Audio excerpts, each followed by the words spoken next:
আসসালামু আলাইকুম viewers, welcome to another video. পাখিরহাট YouTube চ্যানেলে আপনাকে স্বাগত। তো নতুন আরেকটি ভিডিও নিয়ে চলে আসলাম। তো আপনারা যেখান থেকে আমার ভিডিওটা দেখেন এবং দেখছেন, দয়া করে আমার চ্যানেলটি সবাই সাবস্ক্রাইব করে দিবেন। আর আপনারা কমেন্ট করে জানাবেন আপনারা কেমন আছেন এবং কোথা থেকে দেখতেছেন আমার ভিডিওটি। তো আলহামদুলিল্লাহ আমি আজকে আবার চলে আসলাম। আমার কবুতরগুলো মাশাআল্লাহ খুবই ভালো আছে। তো আজকে সকাল এখন 8টা-9টা বাজে। তো তাদের খাবার দিয়েছিলাম, এটা হলো সকালের খাবার। তো আমি আপনাদের ম্যাক্সিমাম ভিডিওতে প্রায় টাইমে বলে থাকি যে আমি হলো 2বার 2 রকম খাবার দিই।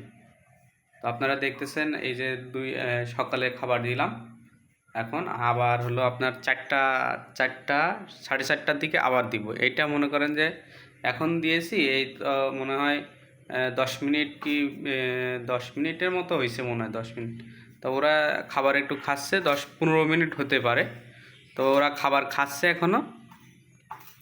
তো আমি আরও আধা ঘন্টার মতো রেখে দেব। ওরা যা খাবার খেয়ে থাকবে ওটা আবার ওর সাথে কিছু মিশিল করে আমি আবার বিকালে খাবার দিব। তো আপনারা হলো যারা নতুন এবং এই লাইনে আসতে চান, যারা খামার করতে চান, আবার হলো যাদের অল্প কিছু কবুতর আছে, আপনারা ভালো মানের খাবার ব্যবহার করবেন এবং তাদের বাসস্থান এবং পানি আপনারা এসবগুলো একটু দেখে শুনে ভালো রকম ভালো খাবার দেওয়ার চেষ্টা করবেন।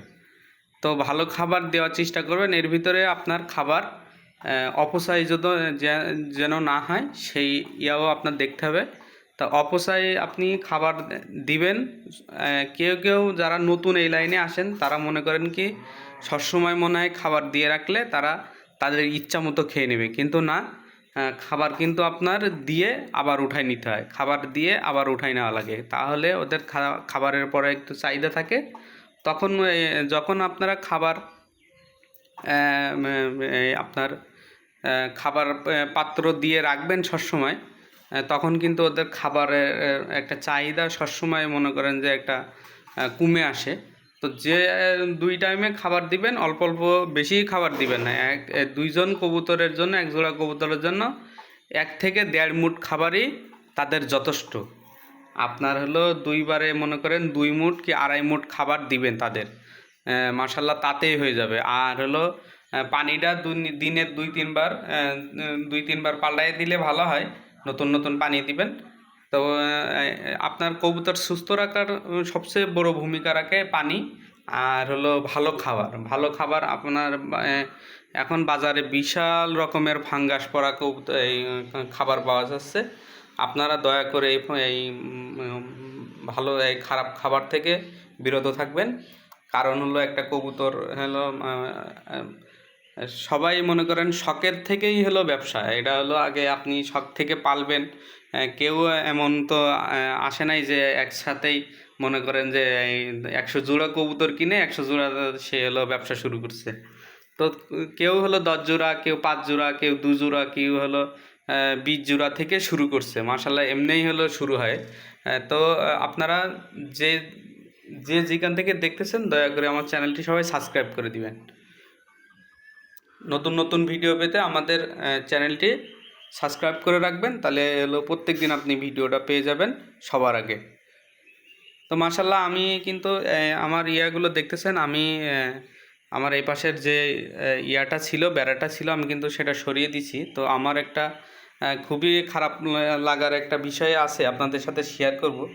তো তারা তো জানেনই যে ডিম পাড়ছিল, বাচ্চাও হয়েছে, ইনশাল্লাহ একটা বাচ্চা হয়েছে মাশাআল্লাহ। তো যখন বাচ্চাকালীন থাকে তখন কিন্তু আপনার 2 সপ্তাহ মতো নরম খাবার দেওয়া লাগে। কারণ হলো তাদের পাকস্থলিতে ঢুকে সেটা হলো নরম করতে হয়, নরম করার পরে তারা আবার বাচ্চাদের খাওয়ায়। কিন্তু এই 2 সপ্তাহ পরে থেকে আপনি রেগুলার খাবার দিতে পারবেন, তখন তারা হলো এই বাচ্চাই মনে করেন এই খাবার হজম করার শক্তি তখন বাচ্চাদের হয়। তো আপনারা এই সবগুলো একটু খেয়াল করবেন। আর হলো সবসময় কবুতর যেখানে থাকবে সেইটা আপনারা হলো পরিষ্কার রাখার চেষ্টা করবেন। তো আমি কিন্তু প্রত্যেক দিন 2বার করে ঘর ওদের ট্রে পরিষ্কার করে দিই, ময়লা থাকুক আর না থাকুক, তারপরও ঝেড়ে টেরে আবার পরিষ্কার করে আবার দিই। তো সকালবেলা একবার পরিষ্কার করছিলাম, তো আবার হলো দেখেন ড্রপিং করছে, ওনারা একটু হলো আপনার এই যে পাখনা টাকনা ফালাইছে, তো এইগুলো আমি আবার পরিষ্কার করে দিব হয়তো 3টার দিকে, 3টা 4টার দিকে। তো দুর্ভাগ্য যেটা বলতেছিলাম সেটা, তারপরে আলহামদুলিল্লাহ তার হলো সে 2টা ডিম পারছিল, মাশাল্লাহ 2টা ডিমই জমছিল।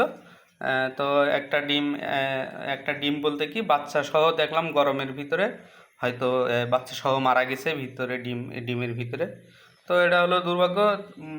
তাও ডিমের আপনার আসছিল, বাচ্চা হয়েছিল, বাচ্চা মাথা বের করে দিয়ে রাখছিল, মাথা বলতে কি নাকটুকু। পরে হলো আমি একটা ভুল কাজ করছি, যদি আমি যেদিনকের থেকে ও ফুটছিল হয়তো ফুটে বেরোতে পারে নাই, তো সেদিনকের থেকে আমি যদি ও মাথাটা আর একটু বেশি করে আলগা করে দিতাম তাহলে হয়তো আজকে তারে বাঁচানো যেত। তো এটা হলো যারা নতুন তাদের জন্য, বুঝছেন।